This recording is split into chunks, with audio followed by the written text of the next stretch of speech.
What's up, Cody? Our new website is blowing up. It is. Thanks to Squarespace.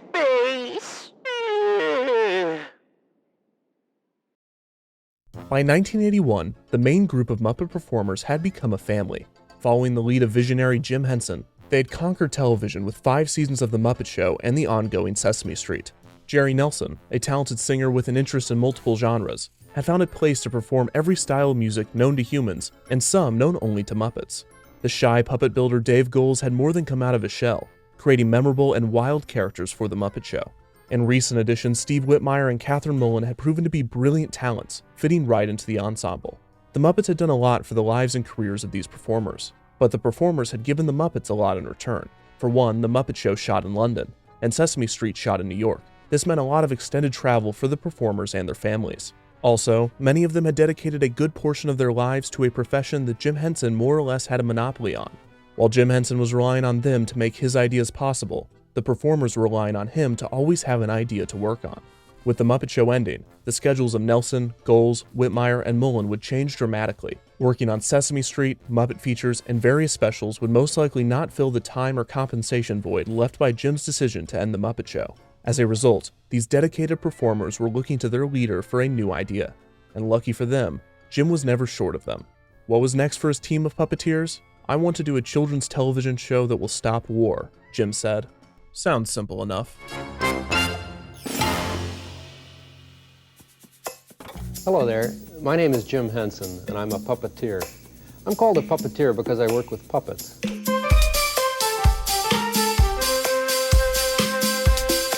Okay, you're gonna love this story. Greatest story in the world. Hey, thank you, and welcome again to another Muppet Show.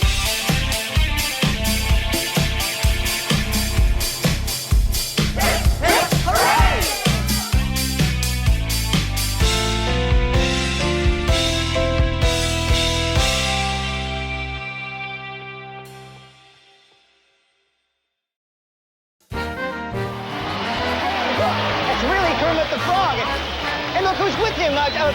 What's his name? The dog that plays the piano? No, and what's his name? The bear who tells the jokes. In 1980, the Muppets were at the height of their success. It had been a year since the hugely successful Muppet movie, and the international phenomenon, The Muppet Show, was going into its 5th and final season. While only the more dedicated or observant fans of the show could list the talents of performers such as Jerry Nelson, Richard Hunt, and Dave Goelz, Jim Henson had become one of the most recognizable and famous creators on the planet. His name was synonymous with the Muppets, and he couldn't stand it. Although he had come to acknowledge the art of puppetry and had come to grips with his career as a puppeteer, Jim always viewed himself as an experimental filmmaker, a tinkerer at heart. When he was a young boy, he and his brother tinkered with radios. When he was a young man working at WRC-TV, he pushed the limits of the television camera. Throughout the 60s, he tried his hand in experimental film, and for the past 2 decades, he had experimented with the Muppets, improving their designs, functionality, skits, setups, and appeal. He had more or less perfected the Muppets and the process of creating Muppet works. There was nothing big left to adjust with Kermit and the gang, which meant that Jim's mind was already running to the next thing. Jim's always ticking internal clock, obsessive creative personality, and workaholic nature meant that he would not be content being known as the Muppet Man forever, and over the past few years, he had been developing a plan. In the little free time he had, Jim was developing a fantasy film tentatively titled The Crystal. With the help of illustrator Brian Froud, he had created an entire world in his mind, with a fantastical setting and wild characters. He planned to use puppets for the film, but not the cute and colorful Muppets, a cast of more advanced and gritty puppets to bring Froud's illustrations to life. He had pitched the project to Paramount, using the Muppets to get his foot in the door. But when it became clear that the project was very different than the Muppets that audiences had grown to love, the executives had rejected it. Jim wouldn't give up on the project, and he planned to pitch the new film to Lord Lou Grade, the producer that had made The Muppet Show and The Muppet Movie possible. Before he could, Jim was stopped by his producer David Laser, who explained to Jim that in order to do The Crystal, he would need to do a Muppet movie sequel first. Laser believed he could greenlight both films with Grade at the same time, but Jim would have to delay his pet project even longer. Jim was anxious to work on The Crystal, but he agreed to the terms. Laser's instincts were correct, and Grade greenlit a second Muppet movie with a budget of $14 million and The Crystal for a budget of $13 million. The second Muppet movie would shoot until February 6, 1981, and the Muppet Workshop in London was already hard at work on building creatures for Jim's fantasy film. Now named the Dark Crystal. In March, Jim held meetings with writers Jerry Jewell and Jocelyn Stevenson and Muppet builder Michael Frith to discuss his new Muppet TV show idea, the show that was to end all war. Jim wanted the show to focus on the challenges of life using different species of Muppets that would demonstrate topics such as cooperation, friendship, and problem solving, just to name a few. The main species of Muppets would be named the Fraggles, a play on the Muppet species of Fraggles first seen in The Great Santa Claus Switch. He assigned the team the task of building the world, while he turned his attention to the Dark Crystal. Jim had decided to be present but more hands-off with the show, putting his trust in his team to complete his vision. They would not disappoint.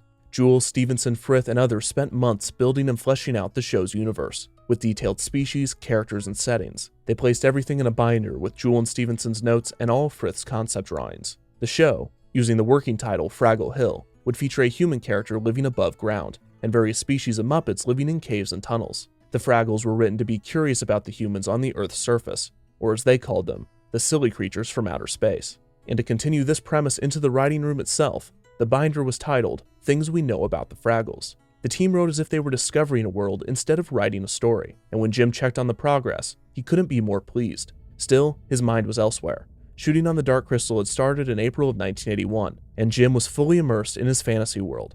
Both Jim and his friend and fellow puppeteer Frank Oz were directing the film.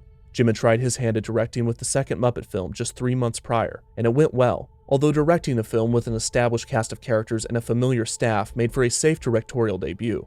Oz, who seemed to be staying with the Muppets mostly for his friendship with Jim rather than his love for the work, was eager to get other credits in his filmography. The two would make for a fair team of directors, although Oz had a harder time adjusting to the role. The film would shoot throughout the summer of 1981 while pre-production on Fraggle Hill, now renamed to Fraggle Rock, continued. On June 26, 1981, the second Muppet feature, named The Great Muppet Caper, premiered. The film saw Kermit, Fozzie, and Gonzo playing reporters that investigate a series of jewel heists. The musical was given original songs from Sesame Street songwriter Joe Raposo, and the film was well received by critics and audiences. Unfortunately, the film was not nearly as successful as the Muppet movie, with Caper bringing in less than half of the Muppet movie's box office gross. Jim seemed unfazed from the lukewarm financial outing, and he continued with production on the Dark Crystal until September of 1981. After production was complete, Jim spent time checking in on the Fraggle Rock team. Jim's agent, Bernie Brillstein, began shopping the show around to networks. Any home for the show would have pleased Jim, but Brillstein knew exactly what Jim and the Fraggles needed. He reached a deal with the small subscription-based network HBO, which had premiered Henson's Emmett Otter's Jug Band Christmas in the US just a few years prior. HBO's business model was unorthodox at the time, and the company had plans to become even more unique. HBO wanted to produce and distribute Fraggle Rock as their first original weekly series. The peculiar business strategy meant that the company was eager to have a creative mind such as Henson to assist in their new direction. The deal would come with its positives and negatives for Jim and his team. The main goal of Fraggle Rock was to provide a moral baseline for children across the world. An HBO subscriber base, at the time less than 10 million, was far from universal and nowhere close to the over 200 million viewers Jim had grown accustomed to with The Muppet Show. The main positive of the deal would be Jim's team being granted more creative control than would be allowed with typical network productions. The setup was reminiscent of the initial Muppet Show deal with Lord Luke Raid, in which Jim was allowed to make the show that he wanted with the risk of a limited audience due to the show being produced independently. It had worked once before, and Jim believed it could work again. Brillstein closed the deal between HBO, also reaching deals with the Canadian Broadcasting Corporation and British Television South. The show was to premiere as early as late 1982, and Jim had already relocated members of his team to Toronto to set up shop in preparation for filming. The Muppet Workshop had begun building Muppets using Frith's designs, and the world that Jewell and Stevenson had been building now consisted of 4 species: the humans, or silly creatures, the harmonious and playful Fraggles, the workaholic Doozers, and the dim-witted and large Gorgs. The advanced robotics technology developed for the Dark Crystal would bring both the Doozers and the Gorgs to life, while the Fraggles would be traditional Muppet characters. Jim was thrilled with the work that his team had completed, and was particularly impressed with their ability to fulfill his vision without his involvement, although his praise would be translated into his typical nod, hum, and an occasional neat. The regular Muppet performers, not including Henson, Oz, and Richard Hunt, were assigned the main Fraggle characters. Gobo Fraggle, the brave explorer, would be performed by Jerry Nelson. Wembley Fraggle, the non-confrontational, naive, and energetic best friend of Gobo, would be performed by Steve Whitmire. Red Fraggle, the confident athlete, would be performed by frequent performer Karen Prell. Moki Fraggle, the calm dreamer, would be performed by Catherine Mullen. And Boober Fraggle, the cautious Debbie Downer, would be performed by Dave Goelz. Goelz would also perform Gobo's uncle, Uncle Traveling Matt. the bravest Fraggle that explores Earth, or as the Fraggles call it, outer space. Richard Hunt and Jim Henson would perform side characters irregularly, and many more characters would be introduced throughout the show. There was said to be 10,000 Fraggles in total living throughout Fraggle Rock, although the series only had time to meet a few of them. In December of 1981, news of the Fraggle Rock HBO deal broke. The report announced 36 episodes of the new show, listing some of the show's characters and describing Fraggle Rock as a small place existing just beyond everyday reality. The next month, as Fraggle Rock's first episode production date neared and post-production on the Dark Crystal hit full swing, unexpected news would distract Jim from the former and shake his confidence in the latter. Producer Lord Lou Grade had been ousted from his own production company by a ruthless entrepreneur named Robert Holmes Court. This not only meant that Jim would no longer be working with his friend Grade, but it also meant that his passion project was in the hands of a billionaire who couldn't care less about it. While the situation was out of his hands, Jim attempted to find a solution to the problem. When it was time to shoot the first episode of Season 1 of Fraggle Rock in March of 1982, the fun show was a welcome distraction from the issues developing with the Dark Crystal.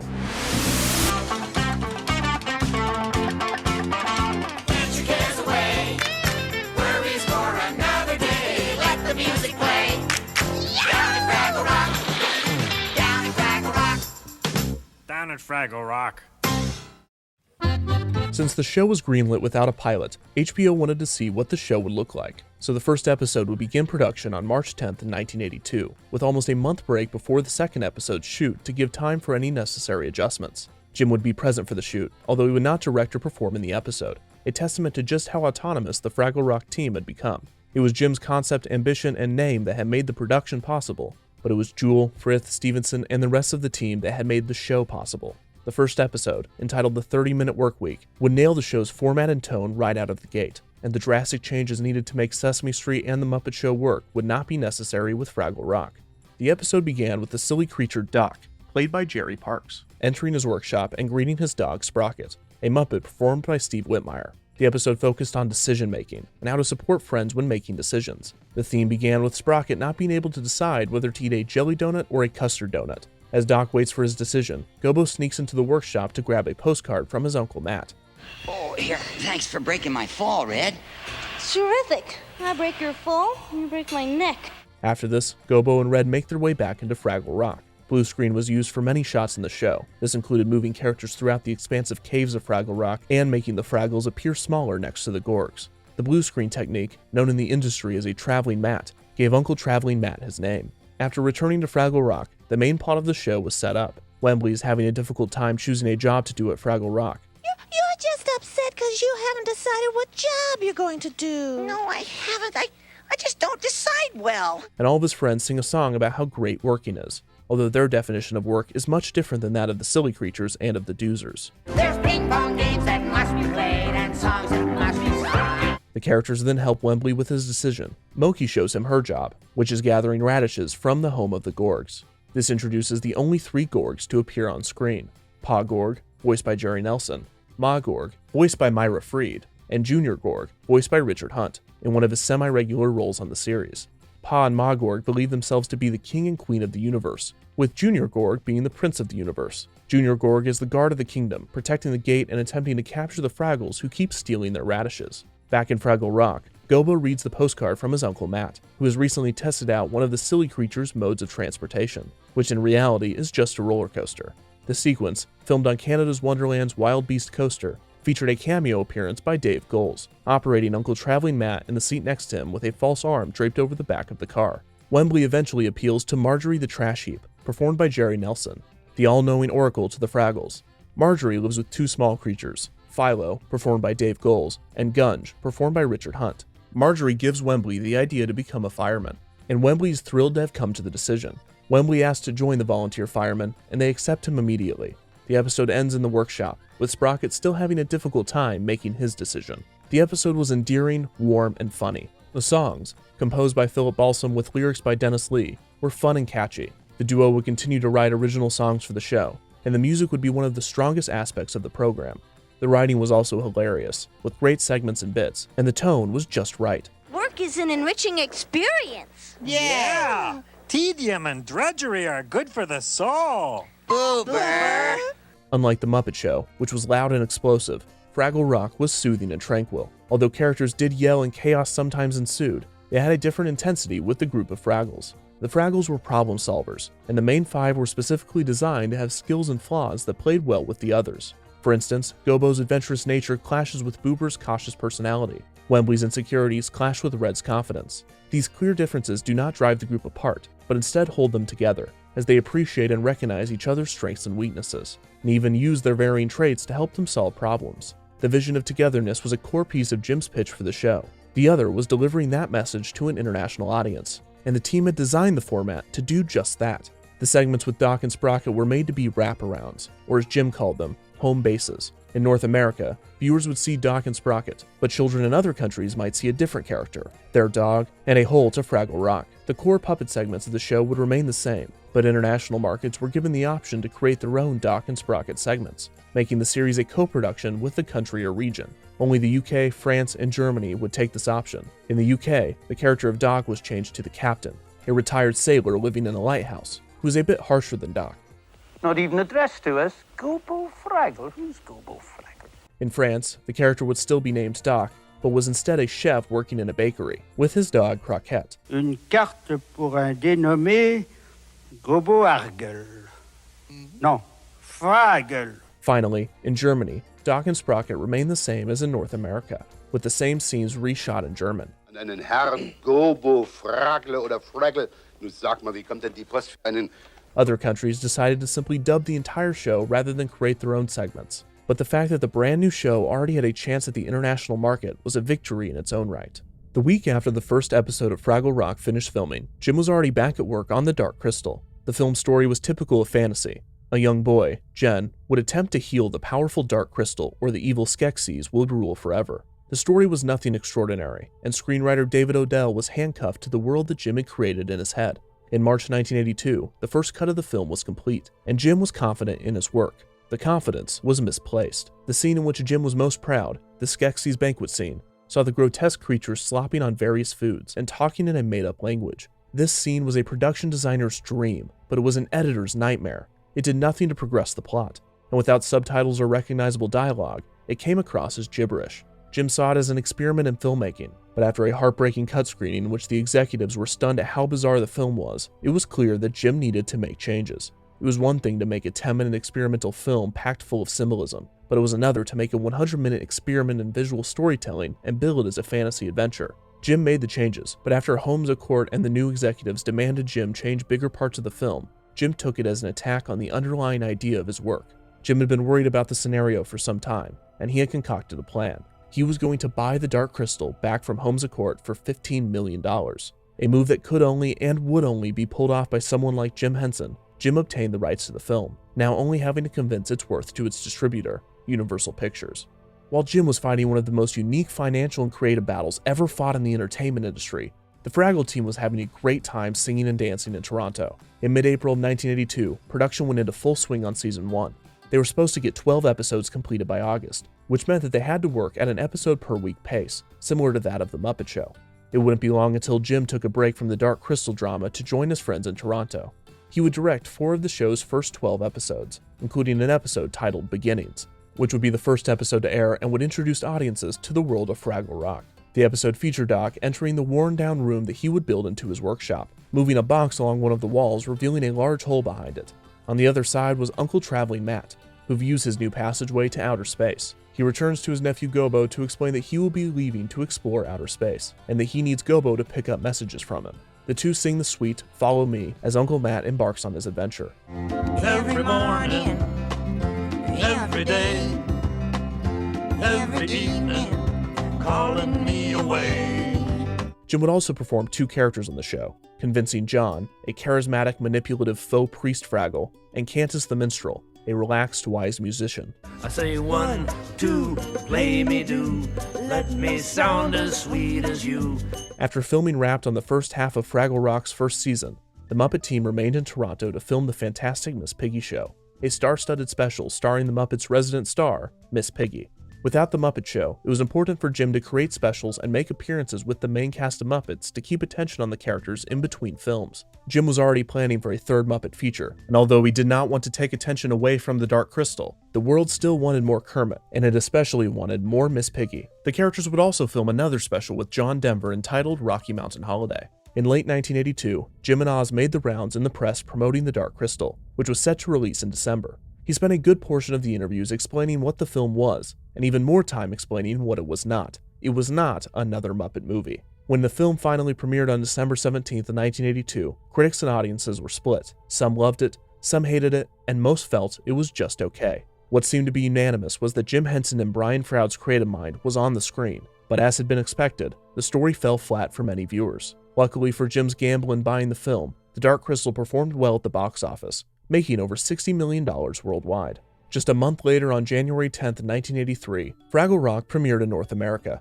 and the response was overwhelmingly positive. The characters, the themes, the music, the puppetry, everything about the show seemed to work right away. This was great news for the team, and as the first episodes of Fraggle Rock began to air, the cast and crew returned to Toronto to film the remaining episodes of Season 1. Jim would stop by on occasion, directing 3 more episodes in the season. The performers were integral in the show's success, and Nelson's singing skills and Whitmire's performance sold the friendship between Gobo and Wembley, and their performance of the catchy Wemblin Fool would be one of the most memorable moments of Season 1. Come on and wimble and you'll be just a Wimbledon fool, 'cause that's the Wimble Womble Wimbledon song. The final episode of Season 1 would air on July 4th, 1983, just 2 months after the season had wrapped filming.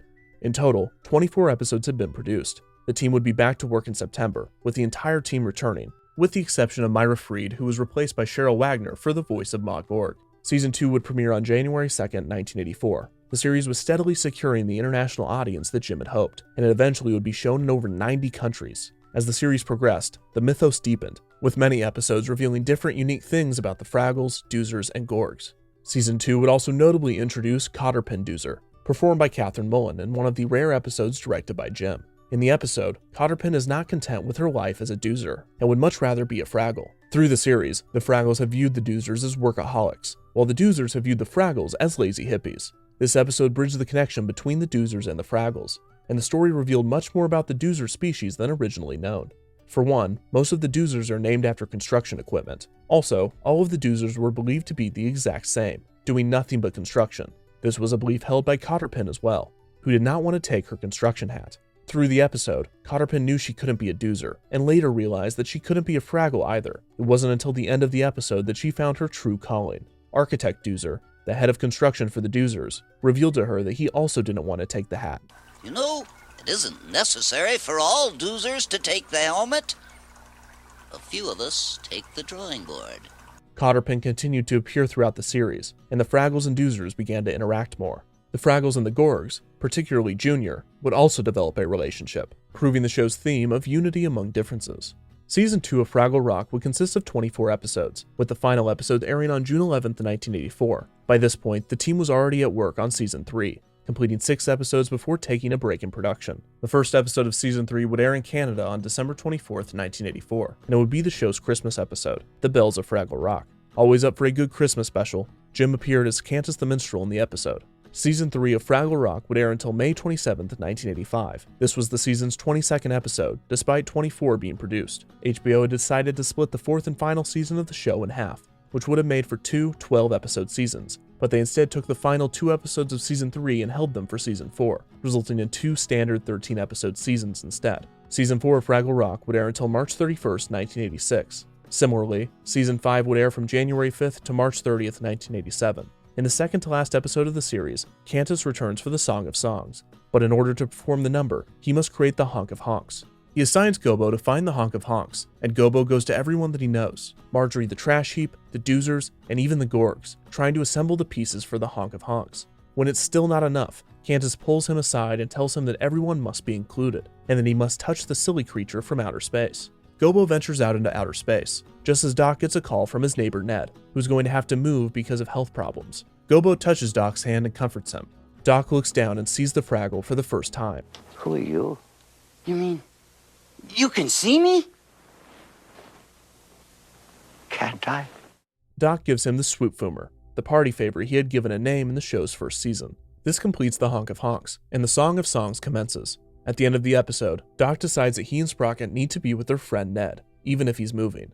In the final episode of the show, Gobo travels to outer space once again to talk to Doc and Sprocket as they prepare to move with Ned. Gobo explains that the Fraggles call the humans silly creatures. Don't apologize. I think it's a very good name for us. Doc invites Gobo to move with them and explore outer space, but Gobo declines the offer, disappointed that he didn't have the courage to leave Fraggle Rock. He goes to Marjorie for advice, and she tells Gobo that he needs to tell Doc that You cannot leave the magic.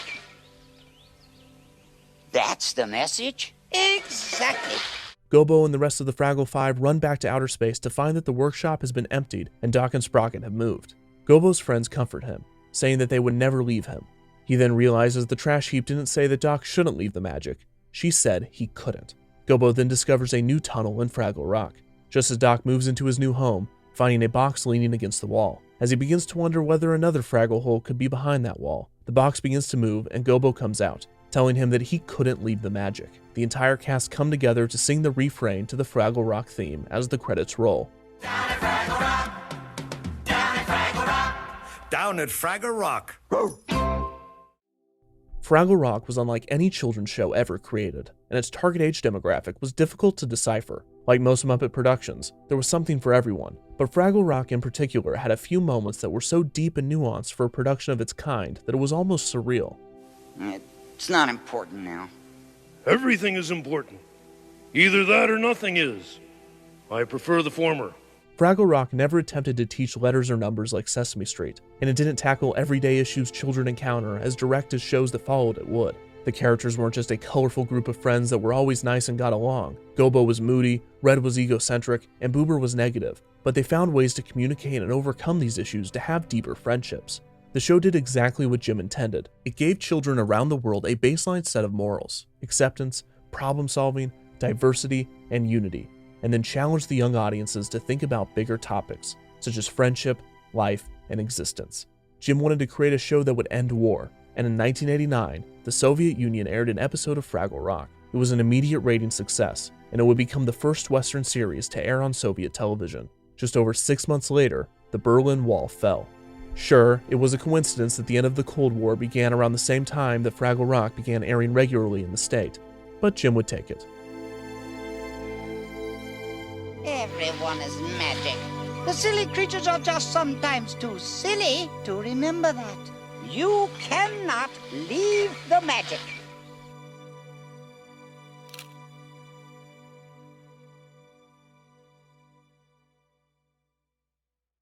Back in 1983, Jim and his team prepared to shoot a third Muppet feature. At the same time, Froud and Henson began developing a second feature film together. At the same time, Jim was planning a new miniseries showing puppeteers from around the world. And at the same time, Jim was still helping on Fraggle Rock and Sesame Street. Although his team had proved that they could deliver his vision just fine without him, the rate that he was coming up and executing new ideas seemed unsustainable.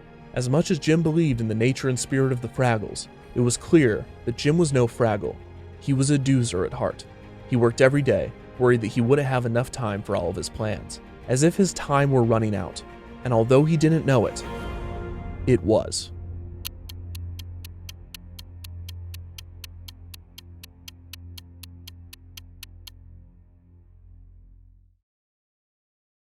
This episode of DefunctTV is sponsored by Squarespace.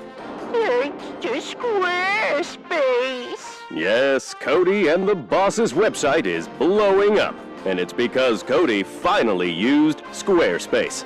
Thanks to Squarespace's SEO-optimized website templates, tons of traffic is flowing to their site. And now, Squarespace is offering a free trial and 10% off your first purchase. Just go to squarespace.com/defunctland and use the code DEFUNCTLAND or click the link in the description to sign up and start designing your website.